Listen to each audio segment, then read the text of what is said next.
Hey guys, welcome back to the channel. Thanks for stopping by. Let's get straight into today's video. So what we're doing today is we're checking out another of the cheap pedals that I can find on the internet from dubious websites. So we've done distortion, modulation, we've done reverb, that was a real eye-opener. So what we're going to do, what's left you ask? Well, today we're moving into the world of delays. Now, I think the reverb pedal that we looked at last week was quite a premium product in terms of the sounds that you could get at that budget. However, we were able to get a delay pedal for about half the price, £11.42 as of, I don't know, the 10th of March or whatever when I bought these. So yeah, £11.42. I did check today to see what the price was, and actually it's gone up for £13. So inflation is even hitting the dubious side of the guitar pedal world. So if you do fancy any of the tones that you hear today, then I'd get over there quickly, because at the rate of £2 in about 2 weeks, you know, these pedals are going to be 80 quid by May. So yeah, get on over there if you like the sound of this pedal. What we'll do now is we'll drop the pedal, we'll pick it up, then we will get straight into the unboxing. Let's see what we've got in here and if it's anything compared to what we had last week. So just before we get into the unboxing, I want to very quickly mention something that I've also purchased that's completely irrelevant to the pedal, and that is I've bought some new cables. Really boring, but actually, you know, what I've realised as I've gotten into the world of gear and older and money spending is actually the quality of your cables can really affect the sound of your guitar and the sound of your tone, all those bits and pieces. But also, buying quality gear means that you have to buy it less often than those, you know, the real cheap pedal or patch cables, or the real cheap guitar cables that we buy when we're starting out and when we're younger. So yeah, I've got some new cables. I've got two of these sort of braided jack-to-jack cables. I've got one of these longer, more standard Van Dam cables. And I also bought a speaker cable where you've got right angle to right angle, and so it can just sit in the cab there, and I can keep recording without having to worry about any of the straights getting knocked by the wall or bending. But also for live shows, I've had a couple bend where they've been knocked, and so hopefully this will rectify or alleviate those issues from happening. So probably talk about who I actually bought them from, and that's a guy located in Scotland, called Practical Patch. Now, I've used Practical Patch cables for a long time. This is not a sponsored video. This is me just shouting out somebody that makes really good cables, so please go and check him out. But I've used the Practical Patch Loom now for quite a few years, sort of since 2020, 2021. He made this to spec, so it's 8 meters, and then you've got 3 jack to jack with a TRS as well, and all color coded, so that in the middle of a gig situation I can figure out what needs to go where. Yeah, so I say this isn't sponsored. This is all stuff that I've bought with my own money. And it's really just giving Practical Patch a shout out, or giving Patch a shout out, because he does make really good cables. He can make it to order. He can customize. You know, you can have straight to right angled, right angled to right angled. Then he's also got a large selection of colors. I think the only thing annoying for myself is he brought out a lush pink cable just after I put my order in, and I know I've kind of got a little bit of a pinky one there, but this one's like a pink over orange and it looks fantastic. And so there's a small part of me that wished that if I'd known about this color, I'd have waited a week to have put that order in. But yeah, I'll link him in the description below, so go and check out Practical Patch. And you know, if you need any patch cables or any looms or any just standard jack to jack cables, you know, hit him up. Have a chat with him. He's a lovely guy. And if you do follow his Instagram page, he does enjoy posting the odd meme. So yeah, go check out Practical Patch. But now let's get back to the video. Let's open this pedal. Right, welcome back to the slightly out of focus desk cam, because I haven't figured this out yet, but yeah, it's good enough. So let's get into the unboxing. So for any of you that have watched any of my other videos, the first thing that you'll see is it's exactly the same box as the vintage overdrive or vintage distortion that we looked at a couple of months ago now, I think. So obviously these are just the same box that's then used for a range of pedals from either this manufacturer. Well, it is going to be this manufacturer, isn't it? Potentially for a number of different brands. Number 8 is a digital delay.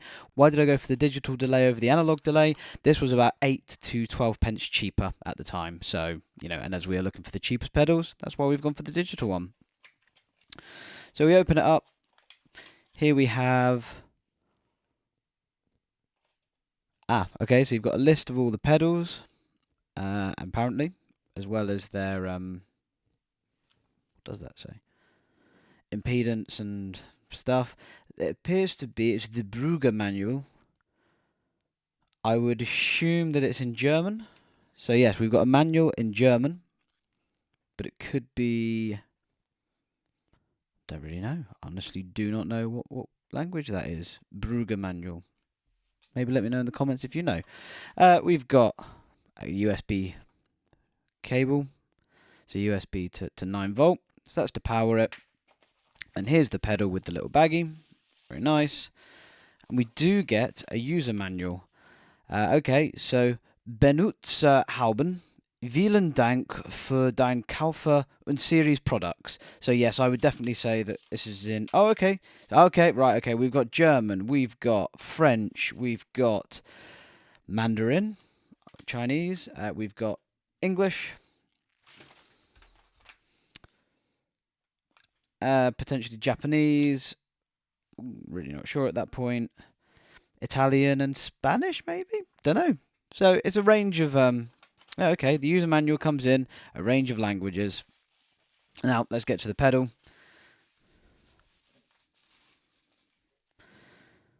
So here we have the digital delay. It's in quite a nice copper colour, to be fair. There's your in and out. True bypass. You can tell that you've pressed that. Then you've just got time, level, and then repeat. So quite a nice, simple delay pedal. You know, really nice.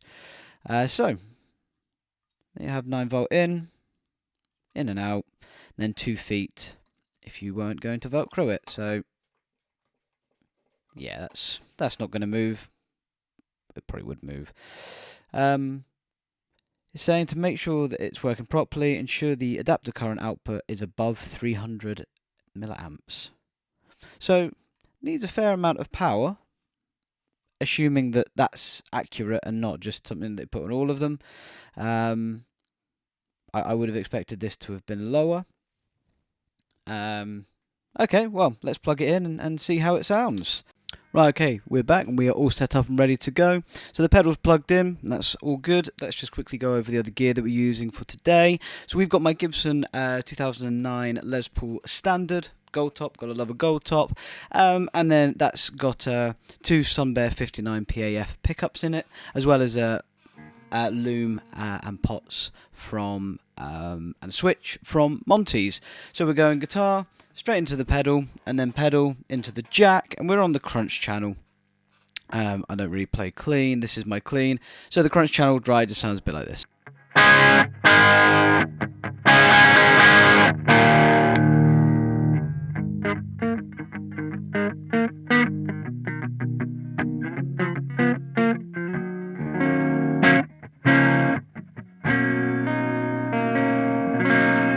So let's get rid of the mic and let's listen to some of the pedal.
Okay, I'm not even going to keep this video going on for any longer. In all honesty, this may be the worst pedal that I've ever played, and I've played some doozies.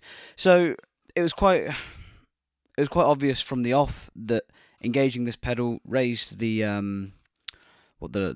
level floor, the just noise floor. You heard that immediately, and actually it was adding some sort of digital distortion, almost like it was acting as an overdrive preamp kind of thing.